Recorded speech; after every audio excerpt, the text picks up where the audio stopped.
ମୁଁ ଆଜି ସକାଳୁ ଆସି ଗେଣ୍ଡୁ ଗଛ ଦେଖିଲା ବେଳକୁ ଗେଣ୍ଡୁ ଗଛ ବଢ଼ିଆ ସେ ହେଉଛି, କୁଆଁ ସବୁ ଡଙ୍କ ବାହାରି ପଡ଼ିଛି। ସେ ଡଙ୍କରେ ମୁଁ ଛିଡ଼େଇ ଦେଇକି ମୁଁ କେମିତି ଗଛ ଲଗେଇବି ତାର ପ୍ରିପାରେସନ୍ କରିବାକୁ ଲାଗି ପଡ଼ିଲି। ଆଉ ହେଉଛି ଆଗରୁ ବି କେତେଟା ମୁଁ ବନେଇକି ରଖିଥିଲି। ଆଉ ମୁଁ ଦେଖିଲି ଟିକେ ଡଙ୍କ ବାହାରିଛି, ସେ ମୂଳର ଡଙ୍କଟା କ'ଣ କରିବ, ଆଉ ସେ ଡଙ୍କ ଛିଡ଼େଇ ଦେଲେ ଅନ୍ୟ ଗୋଟେ ଗଛ ହେଇପାରିବ।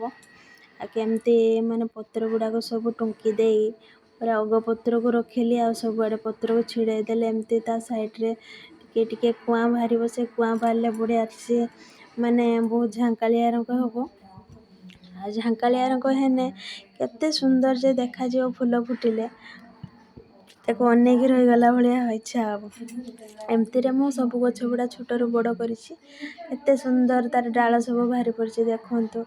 ଆଉ ଏମିତି ହେଇକି ଫୁଲ ଫୁଟିଲେ ଆମକୁ ବହୁତ ବଢ଼ିଆ ଲାଗିବ ଦେଖିବାକୁ ନା।